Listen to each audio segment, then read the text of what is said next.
Hello, and I hope you're having a wonderful on passive day today. I know that I am, and I am so stoked, man. I mean, totally jazzed. This has been an incredible week, and I apologize. I've been busy for the last several days with all sorts of things going on, but I'm trying to play catch up today since I've got a good day where it's all to myself. So I wanted to talk a little bit about some of the things we have going on because, in all honesty, there's been a lot of good updates and a lot of good communication here lately, and we need to keep up on it.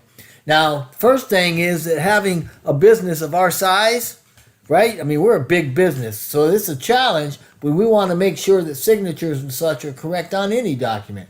In our case, the NDA has several thousand signatures that we're aware of that are incorrect or inappropriate. And we know that that can cause a lot of busy work for our support team, for those that go back and forth with emails trying to get it corrected. Because of this, we're not going to allow the NDA to be edited by anybody. This is to say we have a tool that's going to read the signature. It's a machine screening tool. It's based on the size or parameters of the signature. But there's going to be a good mix of machine and people monitoring the NDAs, so it's not all done through AI and such.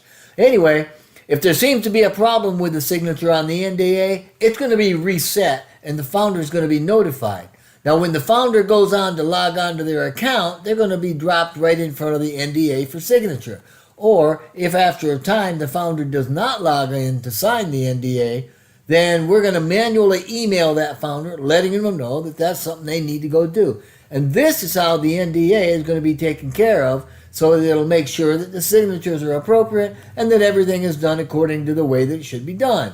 Please do not contact support over a signature issue. So to recap, right, if a signature is inappropriate, it's going to be flagged. The NDA is going to be reset, and then the user is going to log on and be prompted to the NDA for signature. Now, if after a certain amount of time the user doesn't attempt to log in, a manually generated email is going to be sent to that founder asking them to sign in and sign the NDA. Now, we may have a week or so to get this done. If it isn't done by then we're actually going to be moving ahead. So it's not going to be, on passive that's behind at this point. It's going to be the founder that hasn't signed the NDA. And without a correct signature on that NDA, we're not going to be able to be a part of the marketing or the traffic or the bonuses or anything else. There's also several thousand profiles that have information that are unacceptable in the actual profiles themselves. Things like names and phone numbers and countries, etc., right? We have the ability within the profile to edit those fields. So we're asking that everybody log in and make sure the information there is correct because it will become very, very important once we shut down the founder position and we go into the public arena. Again, with several thousand profiles, it would be very time consuming and it would be a lot of extra work for support to manage multiple emails from each account trying to fix these things. So please go into your account and make sure the information is correct and that it's the information that you want in there. This information is what OnPassive will use to contact you should the need arise. So the faster we can get that done, the faster we can take care of this and make sure the information is correct, the less time and energy support has to work with it, and the faster we can move on and into the next phase. Also, concerning email changes, as of now, there are no email changes or requests for email changes that have not been taken care of. So, if you have an email request and it has not been taken care of to your knowledge, then please look that email up, make sure it's the right email, because we have nothing in our system that is pending as far as an email change goes. Now, by the end of May, we want to have 0 refund requests pending as well. And unfortunately, we do have situations where refunds have been requested and we're not able to comply with that request because we haven't gotten a good way to refund that money. For example, people that joined, 2 or 3 years ago using PayPal and recently requested a refund, well, we no longer use PayPal, so we can't use PayPal to refund their particular $97 or whatever it is they're asking for, right? Those folks needing a refund in cases like that need to give us another avenue for providing the refund. For example, a credit card or even a crypto account. Now, if it's crypto, obviously, we're going to need a wallet to send that money to, right? So make sure you send them have your folks or whoever's listening to this and need that, make sure you're sending a wallet key as well. Now, it's important to know that things are changing a little bit. Up until the end of this month, right, up until the end of May 2022, those people requesting refunds would not have accounts terminated until the refunds were completed. However, after the end of this month, if we haven't gotten the information that we need to complete the refund, the account is going to be terminated and that refund will be pending until we get the information needed to complete that refund. And if you've asked for a refund, then we certainly want to give that refund to you, okay? But if we have contacted you for information so that we can complete that refund, please cooperate with us so we can get that money back to you. Again, after the end of May, right, this month, this year, 2022, accounts that have an active refund request that have not been able to be fulfilled because we don't have the appropriate information to do it is going to be terminated anyway. Please cooperate with us and provide the details to get that money back to you as quickly as possible. And to be clear, again, as of the end of this month, if you have asked for a refund and not provided the proper information to provide that refund, your account will still be deleted. In a case like that, your refund is going to be pending until we get the information needed to be able to send you that money the way you want us to do it. Now, in less than a month, by mid-June, we're going to have the first data center up and live. And the first phase will be completed by this Friday, I think. We're actually in the process of acquiring a second property for a larger data center. By the way, we call them data centers, and that's spelled out. Data, D-A-T-A, center, C-E-N-T-E-R. No weird spellings, nothing. Just center, like we grew up with in America. Anyway, we finished that plan last week, and we know that we're going to be dominating the data center industries, okay? Because we have solutions.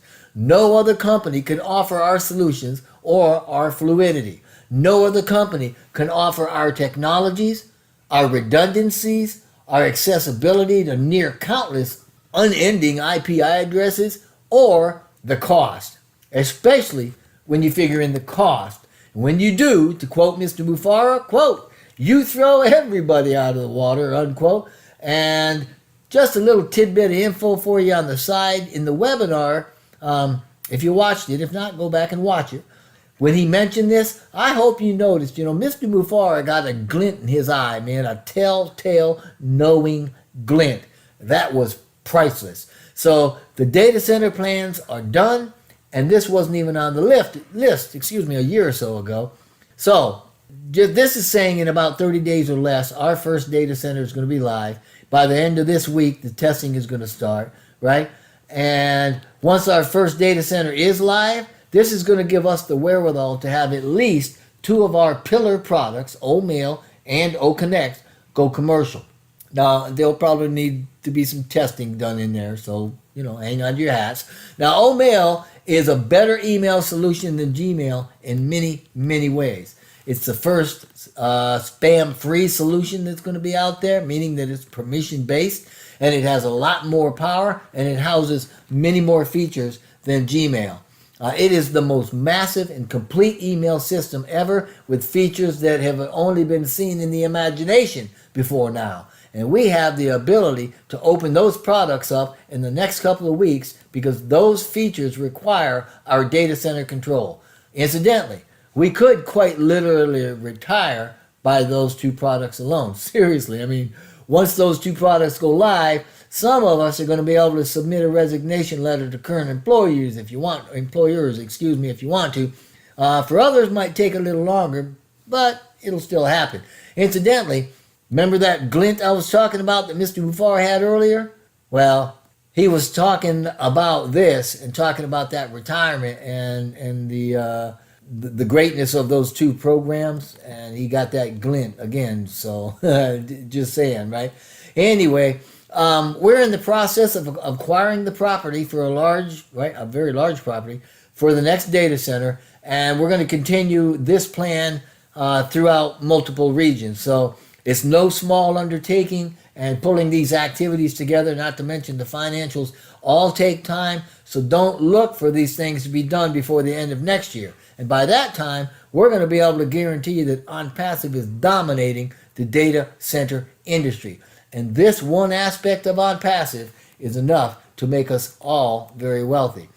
Now, OnPassive has also created and completed 9 videos on the following products: OMail, OFounders, OStaff, OConnect, OCommerce, OTracker, OTrim, OBless, OCademy, right? They're going to be released from the main OnPassive website, but not all at once. They'll be listed there, starting with OFounders.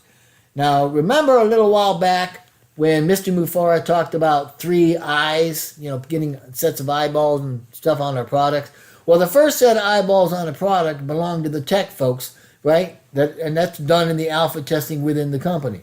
The second set is the beta testing that's done once it's released to the founders in the back office. The third set is a third party for reviewing the software and to make final changes in preparation for launch. Well, this week we should have the CCTV portion of OStaff totally complete. And you may recall that OStaff is being used by OnPassive. This means that Mr. Mufara is going to be able to manage the human resources system, the business, from anywhere he is, right? Wherever he is in the world. This means he's going to have the ability to view the floors, view all the different locations, right? All this stuff at his fingertips from his laptop. And again, like so many other things, that is massive. And I'm not sure, but I think when Susie heard that, she did one of her giddy-up cowboy dances. I don't know. Anyway, there's a few more items that I do want to mention in closing. The first one was that we had a technical issue that caused the system to collect multiple payments on new accounts and new registrations that weren't confirmed instantly. Rest assured, it's been corrected, and for those that have paid multiple times for a singular account, those refunds are being issued. And for those that did pay multiple times, please do not notify support. They are aware it has been corrected. Now, having said that, if in a week or 2 you haven't received your refund, give support, an email, open a ticket. Also, in a very short time, we're going to be confirming our merchant for getting money in and paying money out, so keep your eyes open for that. Some parts of the marketing is still going on in Dubai, but we're going to see a brand new, higher, increased level of intensity for the marketing and branding in Dubai and at the Burj Khalifa. So that's exciting. Keep your eyes open for that. Now, the other week we said the innovation labs were for physical products, but guess what? Now they're also initiating innovation labs for digital products and blockchain in addition to the physical products. So, man, things are really stoking up and things are getting big. So anyway, finally, it's pretty safe to say that in the 4th week of June, the founder position is no longer going to be an issue with us. Mr. Mufara has indicated that the date of the founder opportunity closure will be announced on the next 360 with Marty, Red, and Chris. Also, go into the back and check out Peter's notes and updates.